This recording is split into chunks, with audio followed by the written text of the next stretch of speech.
Aloha, everyone. My name is Rafonzel Testimony, and I am 21 years old. I was born and raised in a slum area in a small town of Butuan City in Mindanao, Philippines.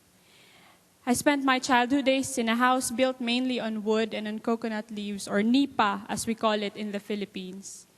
Our nipa house actually had hose that gave us instant showers during rainy seasons. And I remember as a child, I enjoyed it so much when there were rain showers inside our very own house. But such joy was replaced with sadness when one night, in the midst of a downpouring rain, I saw both my mother and father standing, waiting for the rain to stop while watching my two brothers and I as we sleep in a small portion of our house where it did not rain. I grew up in a disarrayed family. My father was a drunkard, and he was also a man with a very bad temper. And our family greatly suffered because of that. We constantly struggled for food and money, and on most days, we still have to wait for a father to come home to see if he has something for us for dinner. And there was one night when he went home with just nothing. And my mother, who was determined to save our family from sleeping with hungry stomachs, went to our neighbor to ask if they could give us some help and promised that we would pay for it when we have the money. But sadly, our neighbor refused to give us any help for fear that we won't be able to pay them right away.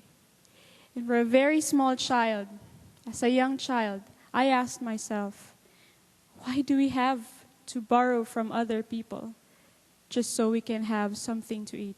I saw the pain in my mother's eyes, and I also felt the shame. Seeing that my family is far from having a better life, I've always felt insecure about myself and about my family situation. Every time Christmas comes, I would always say, maybe next year we'll have a better house, a house that has a roof that doesn't leak. Maybe next year we'll have enough food to eat so that we won't have to worry about what to eat tonight or tomorrow.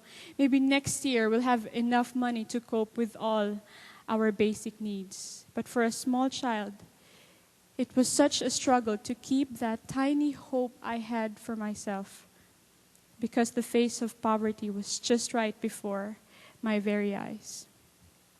But the brand new hope started to grow when I became part of Compassion International school-based program. I was 5 years old when my mother first brought me to a Compassion project.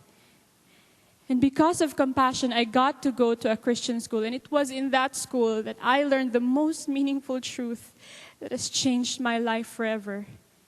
And it's this, that Jesus knows me and that He loves me just the way I am. Because of Compassion, I've realized that hope can actually be found in Christ Jesus. I had my first Bible because of my Compassion project, and one of my very first memory verses is 1 John 4:8, and it says, God is love. And just the knowledge that such a great love exists for me and my entire family has indeed changed my life as well as my family members' lives forever. When I became a beneficiary of Compassion, I realized that I wasn't only receiving aid, I was in fact given the assurance of Christ's love through other people's kindness. Kathy Green, my sponsor for 15 years, has been my example of what it is to live genuine love in action. She showed me how the love of God knows no race, no distance, and no language barrier. I was just once a packet, but somewhere in Australia, Kathy stood up and she chose to make a difference. And I am here right before every one of you, and I say that Kathy has indeed succeeded in making a lasting influence in my life. Through her sponsorship, my mother was brought into a closer relationship to God, and because of her faith led to the transformation of my father. My father, who was once a drunkard, is now a good and faithful father. And he's now a member of our church's evangelism team. Both my two brothers are now in the ministry. Our eldest is a youth pastor, and the other one is a keyboard player, and he's a member of the worship team. Salvation has now rested in our household. Jeremiah 31:3 says, "For I have loved you with an everlasting love, therefore with loving kindness have I drawn you." God chose to bring not only me into His presence, He has gathered my entire family before Him as well. But the wonderful story did not end there. Because of compassion, I got the opportunity to go to a premium university in the Philippines through the Leadership Development Program. And just last March 2008, I was able to finish my degree in mass communications.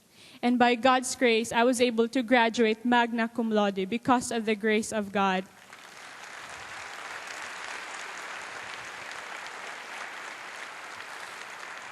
And now, I'm becoming an impact to a lot of tribal people, as I'm now part of a 3-year-old missions organization called LUMAD, or Leaders United for Missions and Development. In Jeremiah 18:6, it says, "As the clay is in a potter's hand, so are you in my hand." I was just a piece of dirt, but God took me, totally insignificant. I was that piece of dirt. But God took me and gave me hope and gave me love. And now I am stellar. I shine because of His fame. And now I say that because of compassion and because of LDP and of course because of the grace of God, I know that poverty does not have a hold in me, because the authority of Christ over my life is now in my heart. I am special because of Christ in my life. Thank you very much, and may God gloriously, gloriously bless every one of you, your families, and your church. Thank you. To Him be all the glory.